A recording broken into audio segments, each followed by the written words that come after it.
It's never too late to start over. And I mean this in both big ways and small ways. Myself, I started over at the age of 30 when I made the big decision, the decision that I had been overthinking for literally years, to self-publish the book that I had been working on for, at that point, nearly a decade. And that book just went live this spring. Aurora and Luna is a high fantasy, it's an epic fantasy, it's a quest fantasy, but it's also a coming-of-age story, and it is the story that I spent 11 years working on. I spent the entirety of my 20s working on this story. And it does make sense that it's a coming-of-age story, considering I wrote it during my transition from youth to adulthood. It makes sense that the story's themes revolve so much around these characters' transitions from youth to adulthood. I was originally trying to get that book traditionally published. That was my goal pretty much throughout the entirety of my 20s, although in my late 20s I started to really question that goal. I started to question why I wanted it, and I started to get curious about indie publishing. And then of course, my book got rejected from traditional publishing. I had a really big choice to make. I could continue down the traditional publishing path and try to write the kinds of books that I thought they would want to publish, or I could self-publish the book and the series that I was really truly passionate about. I did write other books. I did complete other manuscripts in hopes that I would get picked up by a literary agent and then eventually a traditional publisher. But it just wasn't the same as writing the work that I really, really want to write. The work that just comes from my heart and soul, and that is the Sun and Moon Saga. So at the age of 30, I made the big, bold decision to go against what I had been told my whole life, which was, if you're a writer, you need to pursue traditional publishing. I made the decision to go against that and self-publish Aurora and Luna. That was one of the biggest decisions I've ever made in my life, because I knew that when I hit publish on Aurora and Luna, there was no going back. Not that I couldn't eventually get picked up by a traditional publisher or publish something else with a traditional publisher, but I just knew that that path, if I ever did take the path in traditional publishing, I knew that it would never be the same as I had originally envisioned it would be. It was a huge decision to make, because I was essentially saying, okay, I'm not gonna sit around and wait to be chosen by these gatekeepers. I'm gonna take my destiny into my own hands, and I'm gonna publish my work myself, and I'm gonna learn everything I need to learn to do it successfully. I'm gonna learn not just writing and storytelling, but I'm gonna learn publishing and formatting and marketing and business. It was a really big move. Maybe it doesn't sound that big, but trust me, it was a huge decision. It was one that I ruminated about it for literally years, and the closer I got to the age of 30, the more in my gut I knew that I was going to make this decision. It was almost like a force outside of me was pushing me, guiding me to make this decision, and I just had to come to terms with the fact that this was the decision I was going to make. I remember being in my 20s and thinking, oh my god, your 30s are so old. When you get into your 30s, your life is basically set in stone. It's over. No, you can always change your life. You can always start over.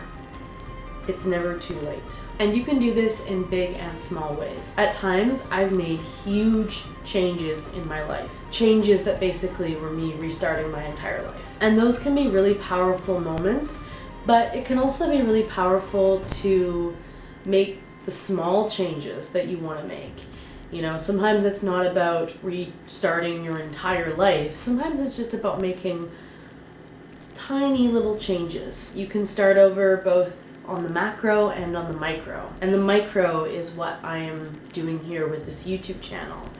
I am basically starting over with this YouTube channel. If you can't tell by my raspy voice, I have been sick this last week with a cold, and it's just left me with a lot of time to think. I find I get a lot of my best epiphanies when I'm sick, bizarrely enough. And it's really made me think about my YouTube channel and think about the kind of content that I've been making and what I like to make the most, and what's just kind of getting in the way of me taking both this YouTube channel and my writing career in the direction that I want to take it in. This is my plan going forward, and I'm very excited about it, and I hope it sounds exciting and enticing to you as well. Honestly, the kind of content that I like to make the most is writing vlogs.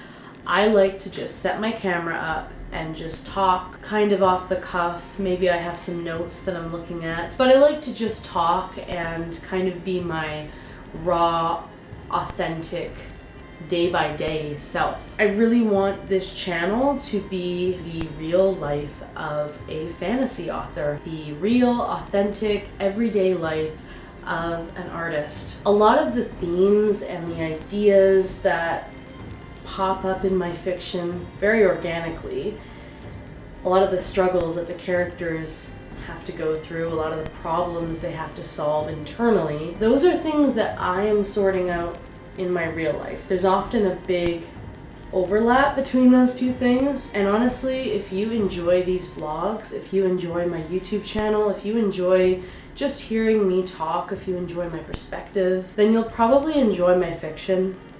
Even if you're not like the biggest fantasy fan in the world, even if you're not really much of a reader, if you enjoy the ideas that I talk about and my point of view, you'll probably enjoy sitting down and reading my writing. And honestly, like, as much as I do want to please and delight fantasy fans, it also excites me equally much, if not more, that I could turn some of you guys into fantasy fans, that I could turn some of you guys into readers, because maybe you put my vlogs on in the background while you cook, and maybe you just enjoy hearing my thoughts on things. If you read Aurora and Luna, or one of the other books that I'll be releasing later this year, stay tuned for that, you'll probably enjoy it, because honestly, in my opinion, like, as much as I love fantasy, if the themes aren't there, if the depth isn't there, I'm not really that interested.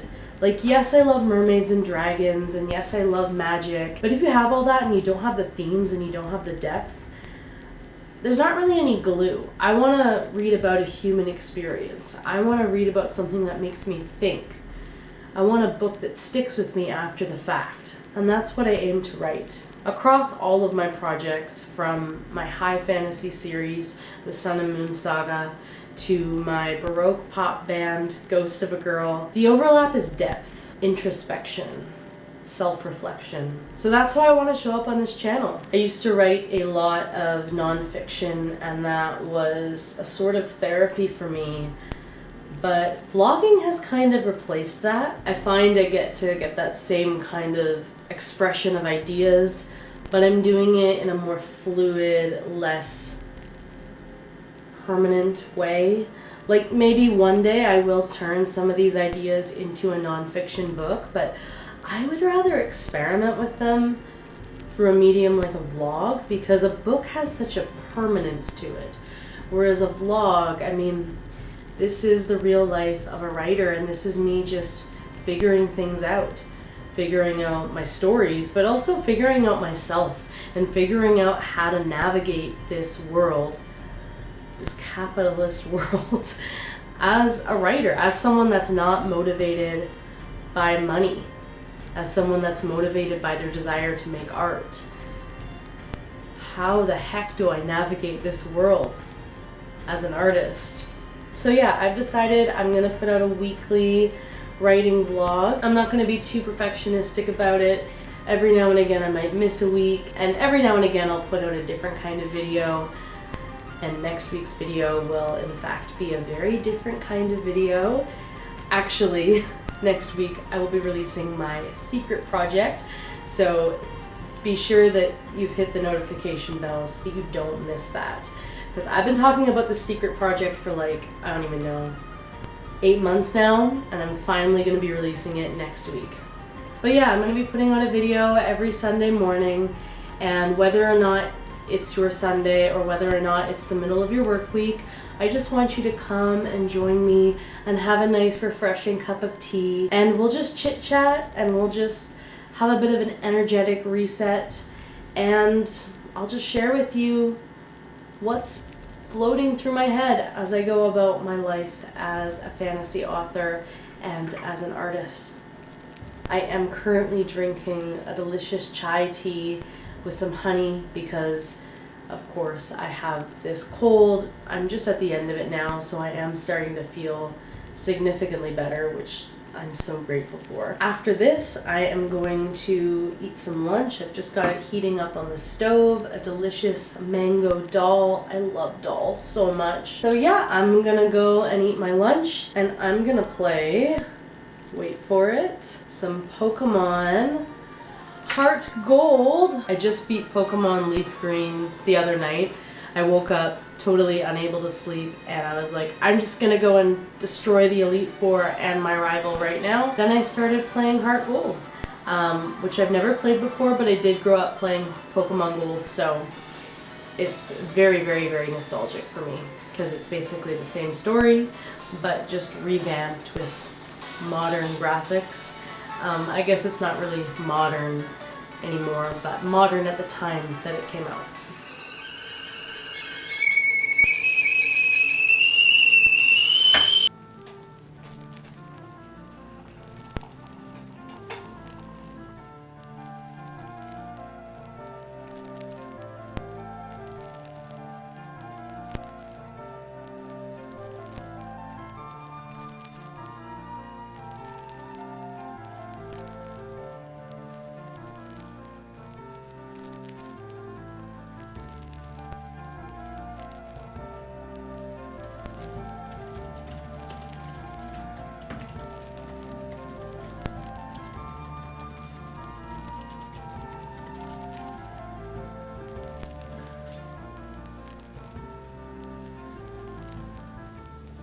So on the topic of starting over, I think that one of the things that so often stalls us and prevents us from making these changes that we want to make, whether it's starting over entirely or just making some change that you want to make, some change no matter how big or how small, I think one of the things that often gets in the way is the fear that by making these changes, we're somehow going backwards, and a fear of not being productive. And something that I have really spent like the last, I guess 6 or 7 years of my life repeatedly reflecting on is this idea of how creativity is not the same thing as productivity. And how yes, they are related, but they're not the same thing, are they? And more recently, I've started to play around with this idea that success is not always the same thing as self-actualization. And it's definitely not always the same thing as fulfillment. Fulfillment is a lot more tied to self-actualization than it is tied to external success. I think we so often get trapped in cycles and routines and habits and patterns where we're kind of just living out the same day over and over again. We're stuck in the rat race, and maybe we have some yearning of something we want to do, someplace we want to go, something we want to become, yet we're just too tied into our old lives and our old selves to let go of those things and move into our new life and our new self. Of course, you can't always just drop everything and change your whole life in one day. I have commitments, I have financial responsibilities, and I've got a day job and I can't just drop those things just to go run off into the woods to pursue writing full time. As much as I would love to escape into the woods and just write full time, I can't just drop everything in an instant and do that. That said, I can take baby steps to move towards that vision. And sometimes I can take big leaps to move towards that vision. But often these movements, both the tiny little baby steps and the leaps, they feel damn near impossible. It's like you're moving against the grain of society and you're moving against all your conditioning. Let's take a different example. Maybe somebody wants to go back to school and become a veterinarian, but they're currently stuck in their present day job, which is teaching. These are just random examples. You could fill in the blanks with anything. Teaching is something that they've already spent a lot of time and money and energy investing into. They've already had to go to school and study and train to become a teacher, and now they've already been working as a teacher. They're comfortable as a teacher, but they're not fulfilled. And they really want to go back to school and become a veterinarian. That kind of journey is going to take both big leaps and baby steps. Those leaps and steps are going to be hard to make. No one is going to force you to take those steps. That's kind of where I was when I decided to self-publish. I had been pursuing traditional publishing for years, and one of my family members is a traditionally published author and really believes that that's the way you should do it. And so a lot of people in my family were telling me that's the way I should do it. But I was really at a crossroads. I like writing everything. I always like writing. I just enjoy putting words to paper or pages document. But I am really, really, really, truly passionate about writing fantasy, and more specifically the Sun and Moon Saga. And by continuing to pursue traditional publishing, I was at the very best delaying that project, and at the very worst giving up on that project completely. It was scary to take a different path, but oh my god, I'm so glad I took that path, because I now get to write the books I want to write, and I feel like I'm self-actualizing. Maybe I don't have the prestige of traditional publishing, and there's other benefits to traditional publishing besides prestige, of course, but that was probably the main reason I was pursuing it, was to feel accomplished, to feel chosen, to feel like someone else was putting the seal of approval on my book and saying it was good enough, when really, what I really truly wanted to do was put my own seal of approval on my book and say it was good enough and publish it. That is what I ended up doing, but it was hard. It was a huge leap into the unknown. And it's not like you just make that decision once and then your whole life has changed and it's all good from there. I still come up against this resistance to this day. In fact, that very same year that I first published The Misfit Princess, which is the first act of Aurora and Luna, because originally I published my debut novel Aurora and Luna as a trilogy. When I published that very first act, it did change my life, but I still was uncertain about how all in I was going to go on my fantasy series and my fantasy world. Not in the sense that I wasn't going to write it, but in the sense that I was going to rotate between writing one Sun and Moon Saga book and one other unrelated book. The reason being that I thought that would amplify my chance of commercial success. That year I was writing completely different projects. It was a big drafting year that year, 2024. I was just drafting book after book after book. But by the end of the year, I felt so unfulfilled. Even though I felt very fulfilled in publishing, I felt very unfulfilled by my creative practice. And I realized it was because I just wanted to write the Sun and Moon Saga. Like, yes, I liked the other projects, but I didn't have that same passion for those projects the way I did my fantasy series.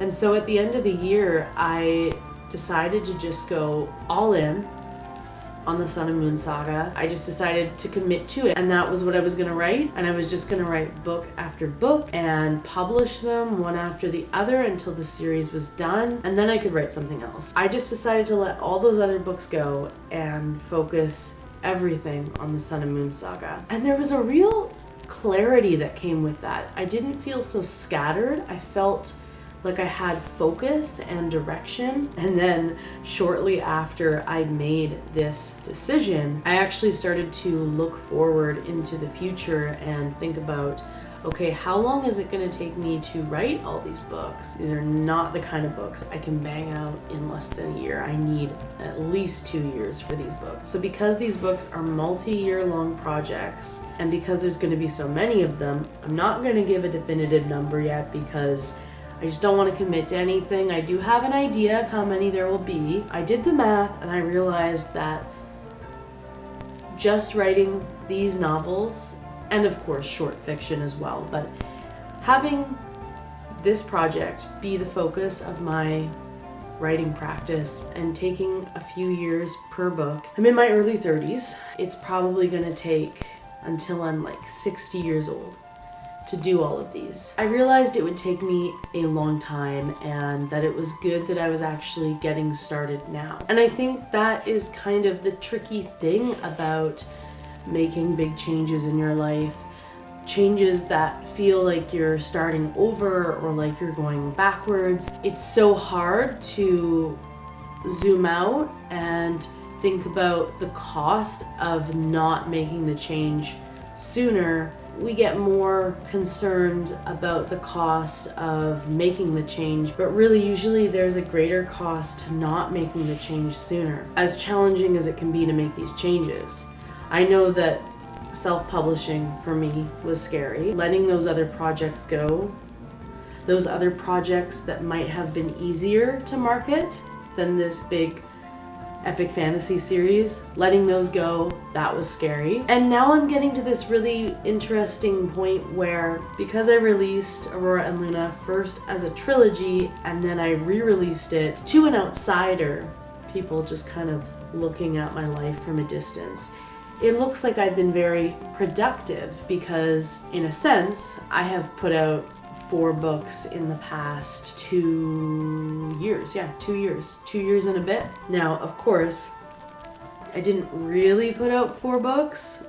I put out 1 book, but I sort of released it 4 times. But for the people not really paying that close of attention, so a lot of my friends and family members that don't read my work but like are kind of tuned into what I'm doing, clients at work, coworkers, stuff like that, acquaintances. It looks like I've been very productive these last few years, and now because I've been writing The Solar Queen for this last year, and now that I'm getting into editing it and I'm talking about how I'm editing The Solar Queen, I keep getting asked the question, when are you going to publish your book? When is this one coming out? And I think people think that when I say I'm editing the book, what I mean is I'm making sure that the spelling and the grammar is all correct and just kind of making the manuscript a little more pretty and it'll be out in a couple of months. No, no. I am doing surgery on the book. Again, creativity is not the same thing as productivity. It's really interesting with this edit because I'm probably doing the least amount of actually writing during this edit, but I'm doing the most creative work in a sense because I'm staying very zoomed out in this initial pass. I am really taking a look at the story from a bird's eye view, and I am adding scenes in, taking scenes out, rearranging scenes, making sure that the plot hits certain beats at certain moments. I'm trying to stay away from the minutia because that will just kind of bog me down at this point.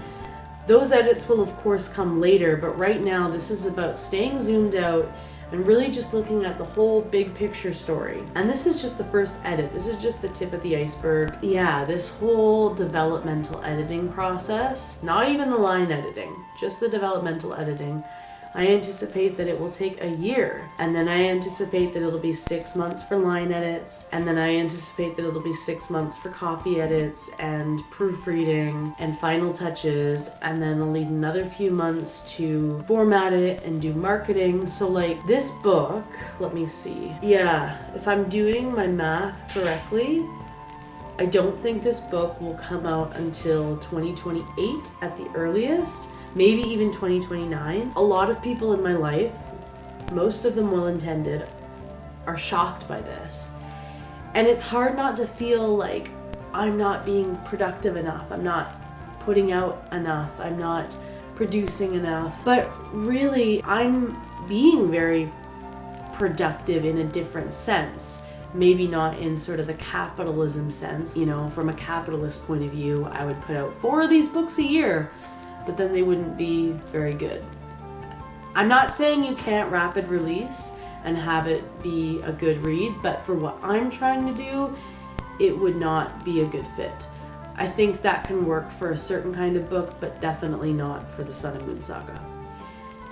Just want to make that clear. So even though I'm not being productive in that capitalistic sense, I'm being very productive in the sense that I am creating the art that I really want to create. I'm self-actualizing. I'm doing the thing that I feel I was meant to do with my life. I feel like I'm living my life purpose. And I think those things are more valuable than being productive and finding material success. Like, yes, it's nice when I put out a book. And yeah, it would be nice to make a lot of money from my books. If you want to help with that, the links are in the description. What's more important to me? Fulfillment and creativity and living my life purpose and self-actualizing. And I think sometimes to really do those things on the surface, on a superficial level, in this society, you have to almost look like you're not doing much of anything. But really, to quote Kimya Dawson, one of my favorite musicians, what's the line? I'm gonna look it up. So the line is, "It's when I am the busiest that I seem the laziest." Yeah, especially in these last few years, that could not ring more true for me.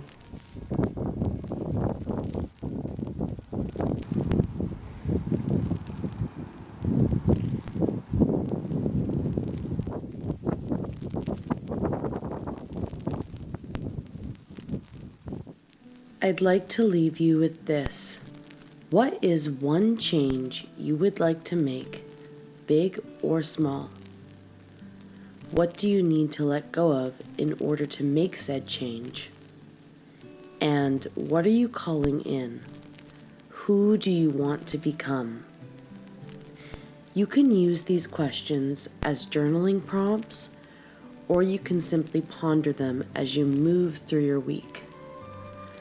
I'd love to hear about the changes you are making in the comments below, no matter how tiny they may be, so please do leave me a comment.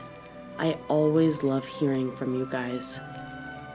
Please give the video a big thumbs up for me, as it does help me get my work in front of more and more of you, and be sure you've subscribed and hit the notification bell so you don't miss next week's upload. It's a big one, because I will finally be releasing my secret project. All right, until our next Sunday tea time, take extra good care of yourself and stay cozy.